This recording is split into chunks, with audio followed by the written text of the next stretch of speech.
There are two kinds of people in this world. Either you're doing things you know you shouldn't, or you're not doing things you know you should.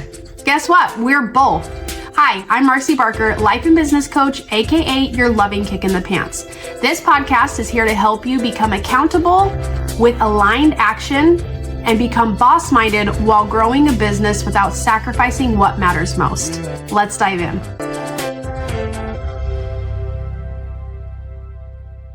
Good morning, my beautiful people. Welcome back to your Loving Kick in the Pants podcast. I'm excited to talk to you today about none other than accountability. That's what we're going to talk about.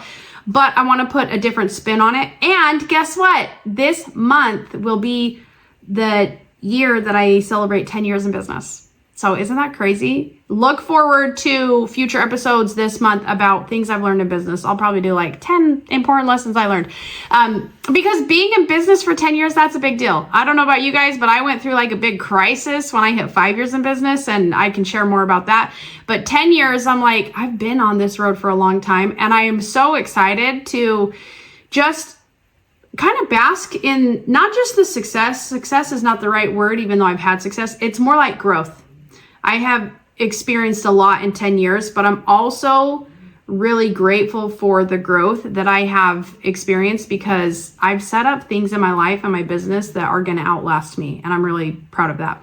But anyway, today on the podcast, I want to tell you first that I'm doing an event in about 6 weeks called Reignite the Light for Christian women building faith, friendship, and business. And if you guys know me, I've never ever done a faith-based anything related to business. And I have a lot of different opinions as to why that is. But in short, before I go on a rant, in short, the reason that I'm doing this is because here in South Carolina, there is a huge need for women to connect with other women who share their beliefs in Jesus Christ and want to build a business with women who understand them. Now, I have felt this way for a really long time as well, but the religious atmosphere in Utah is much different than it is in the South, and I'm really happy about those differences. But it has been interesting how my opinion has changed about kind of mixing the two, not necessarily merging the two, because I feel like merging faith and business is a very personal thing. I'm not the kind of person that would make my whole brand about it, because just like business can have ups and downs, I feel like faith has its ups and downs too. And as a business coach, it's like, I don't want to preach something that I can't do.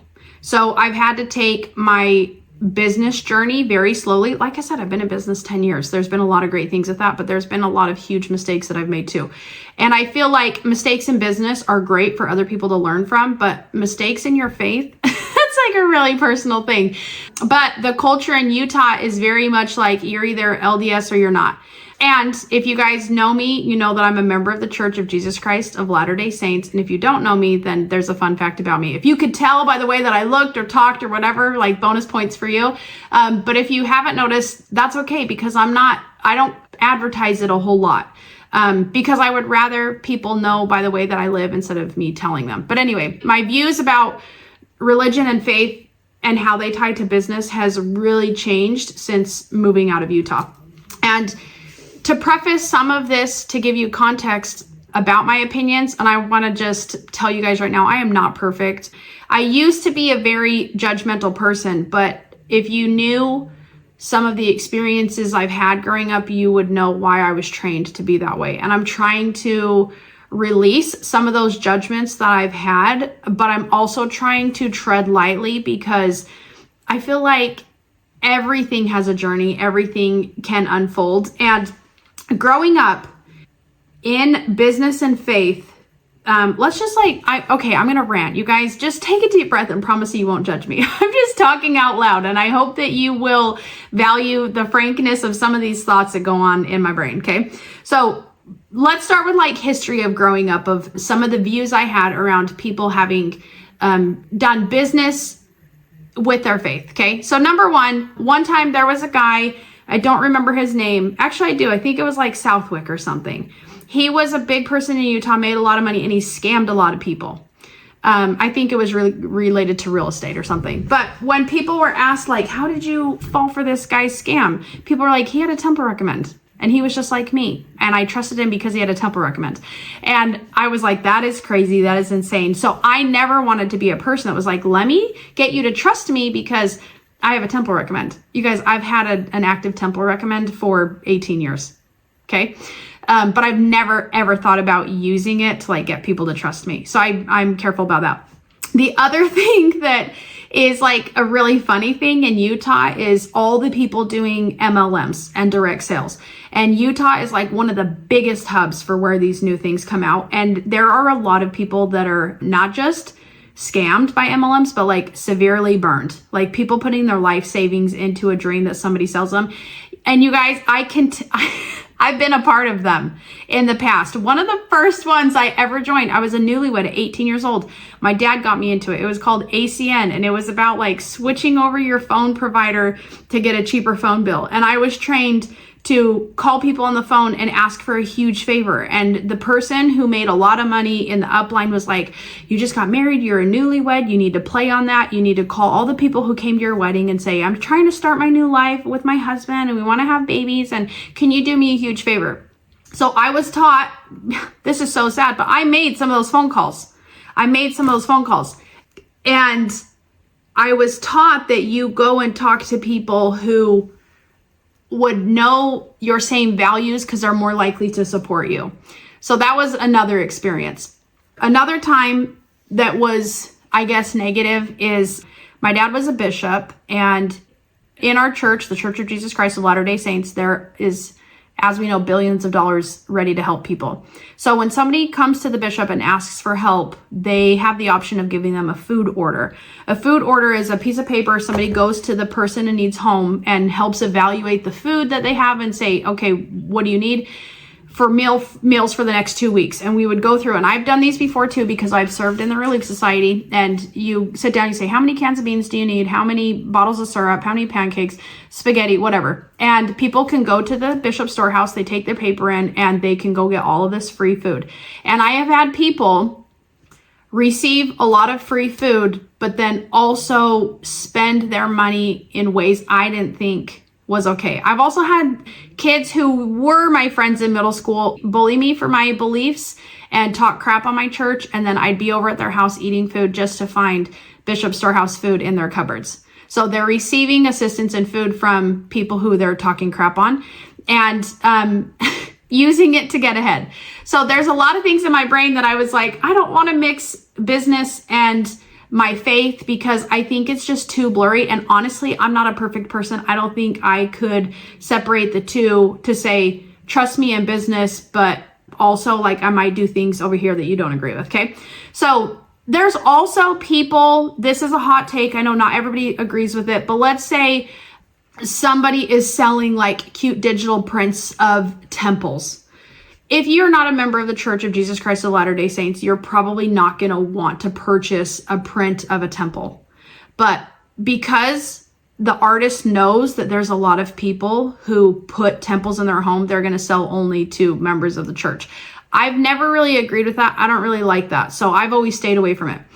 Now, moving across the country, getting out of Utah and moving to the South where people are very vocal about their love for Jesus Christ, not necessarily all of their biblical and scriptural beliefs, but people, it's okay to talk about Jesus. It's okay to pray somewhere. And it's okay if people have different beliefs. In Utah, it was kind of like you either have these beliefs or you don't. You either love the church or you hate it. But here in the South, it's different. And it's so beautiful. It's such a beautiful thing. So I'm finding a need for people to want to connect with making friends, growing a business, and increasing faith. Hey, my beautiful people. If you're loving these episodes, you'll want the full experience. I've bundled both of my books, The Accountability Code and Becoming Boss Minded, into one powerful package. You'll get instant access to the audiobooks and ebooks so you can learn and grow anytime, anywhere. Head to bossminded.com and grab the book bundle now. It's the perfect way to stay inspired between episodes. All right, let's dive back in. Now, I have told people I would never do an event like this in Utah, and I'll tell you why in a second, but I'm doing an event in a couple weeks called Reignite the Light for Christian women building faith, friendship, and business.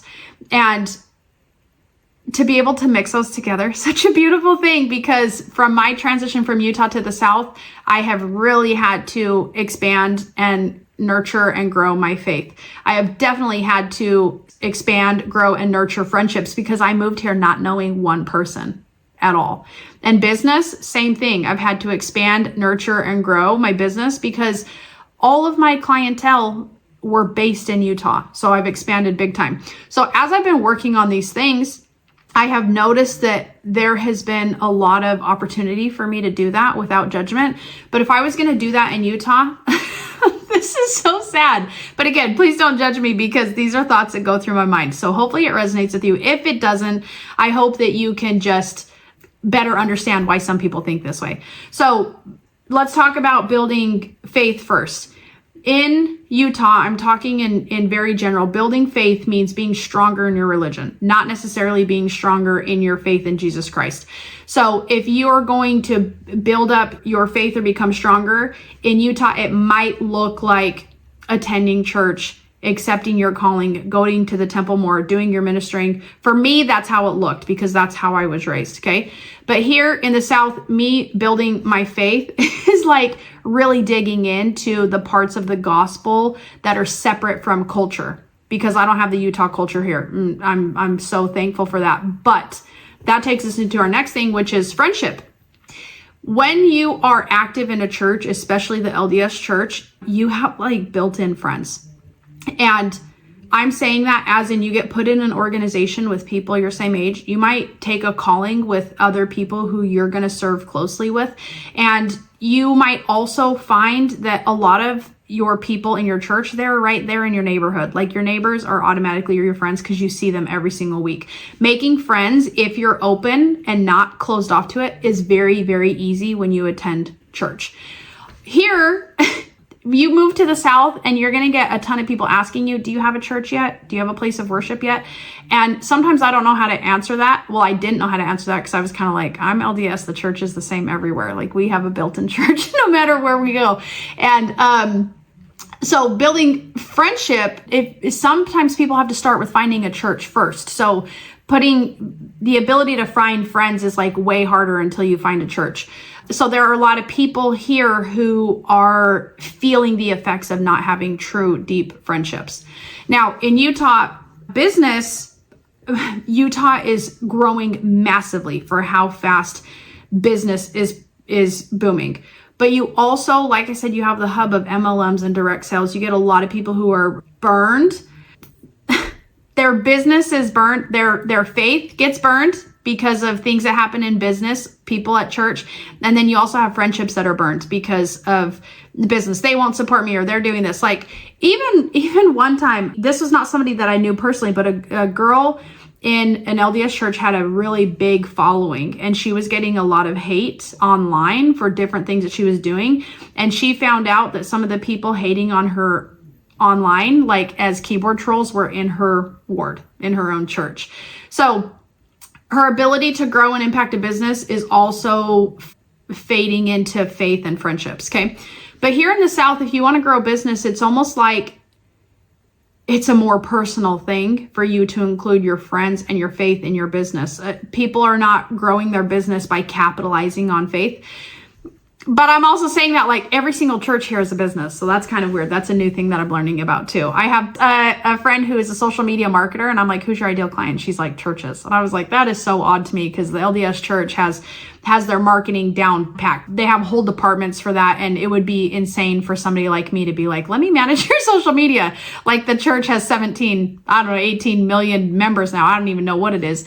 But here things just mesh a little bit differently. And I am finding that the need to mesh faith, friendship, and business is a different kind of opportunity that a lot of people are primed for and a lot of people are set to do in a very beautiful way. So this is a little bit of my ramblings, but let me tell you about the event now. So I put this event together just because I am learning that so many people have such a personal relationship with their faith that it really is guiding a lot of other things that they do in their life. And I feel like I've missed out on that, being in such a strong culture where sometimes religion is put before faith.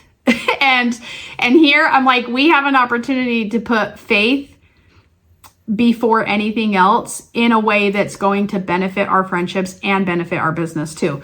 So there are still things coming together, and I put out a call for speakers, and we got a ton of applications, and we have some awesome speakers that are going to be there. And I'm just excited to put this all together to see how it all turns out. But mostly I know that I have a skill of bringing people together in a way that helps them find their next best friend, or find their saving grace, or tie their purpose back into their belief in Jesus Christ, and to use that as a root and an anchor for everything else you do in business.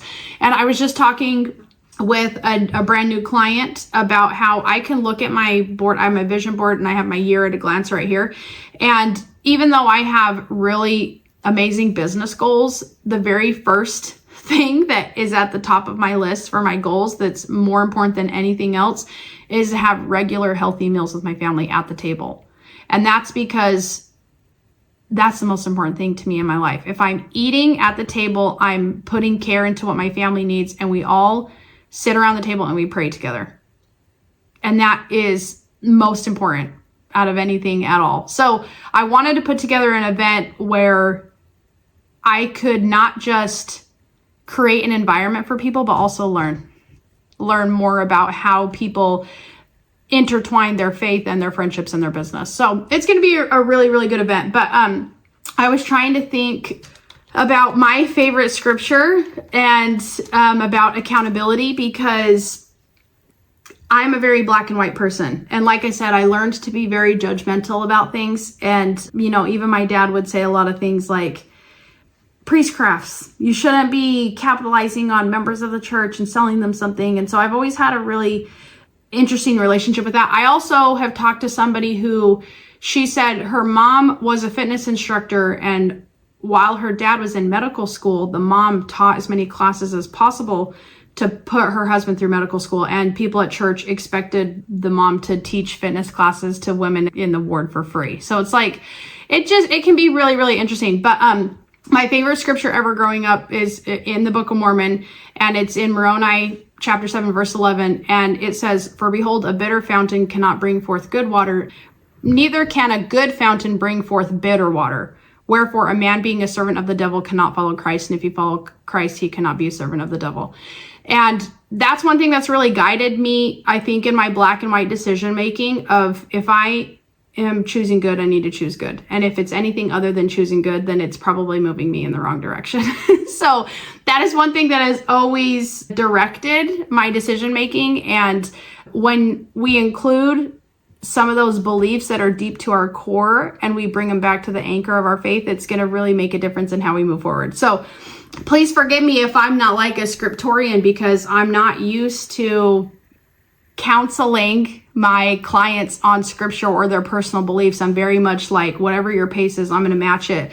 But at this event, it's going to be really interesting to see just how strong people's convictions are when they have the opportunity to share in the right environment. So anyway, I probably butchered a lot of that. I'm excited for things to develop. I'm excited for you guys to be here. I'm excited that I'm going to be in business 10 years this year, or this month. I think that's crazy. And again, it's not like I've developed some big, massive empire with a team of 100 people, but it's like I have a lot of very important parts of my legacy set in stone that are only growing and developing, and that makes me really happy. So anyway, I'll see you guys all next week for another episode of Your Loving Kick in the Pants. If you guys want details on the event that I'm doing, you guys can head to bossminded.com. And of course, if you guys want to inquire about business coaching, hybrid coaching, any of that great stuff to learn about your messaging and your marketing while putting your most important values first, then head to marcybarker.com and book a call.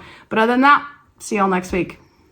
Thanks for tuning in, friend. If this episode gave you value, don't just keep it to yourself. Share it with someone in your circle who's ready to wake up, show up, and grow their business without sacrificing what matters most.